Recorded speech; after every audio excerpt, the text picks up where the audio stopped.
I didn't remember the ride to the hospital, just the cold and the pain, sharp, blooming like glass tearing through my ribs. Then her voice, clipped, controlled. "Why didn't you come sooner?" My sister, ER attending. Her hands moved quickly, too quickly. Blood tests, CT scan. She said I was dehydrated, but that wasn't what shook her. It was the results. I watched her face shift as she read the numbers. Not confused, terrified. She looked at me like I was already gone, then whispered, "I'm calling the police." I blinked. "You need to leave your house, today, right now." Silence stretched between us.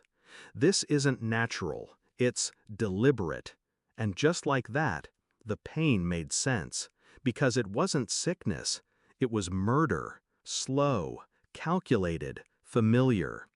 2 months earlier, I started waking up tired. Not tired, drained, like my body was shutting off piece by piece, hair thinning, eyes dull, stomach constantly twisted. I chalked it up to burnout, work, grief. My wife said it was all in my head. She laughed when I told her food tasted metallic.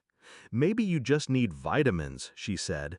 But I watched her plate every night. She never touched what I ate. Then came the silence, unspoken rules in our home. She stopped kissing me goodbye, stopped looking up from her phone when I walked in. Something was off. But I was too exhausted to fight, too slow to see it, until the pain hit. And the hospital confirmed what I couldn't say aloud. Someone was poisoning me, someone inside my house. I didn't go back home.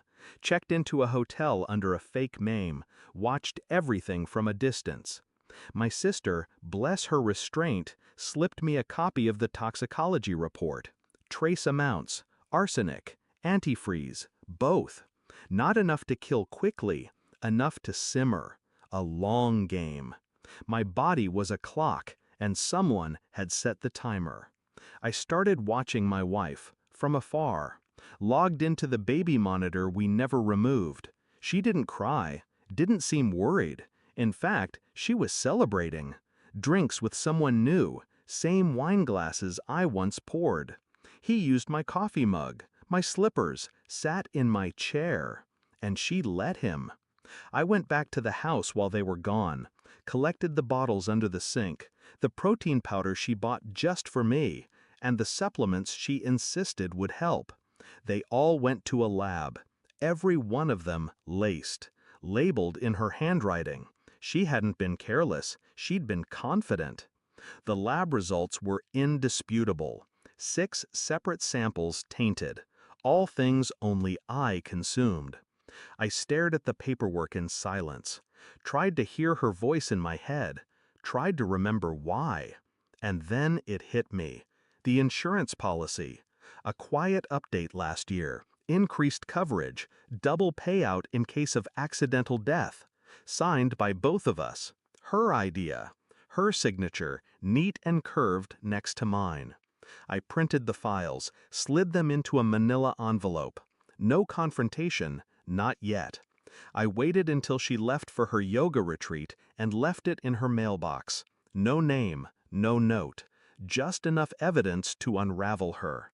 3 days later, she called. I let it ring. Voicemail. I don't know what you think you know, but we need to talk. Please, just come home. We can fix this. I listened twice, not for meaning, for tone. Panic, slippery and sweet, the kind that knows it's cornered. I didn't reply, not until her second call, her voice raw this time. "The police came. They have everything. I could lose everything." I finally spoke. "You already did." Silence.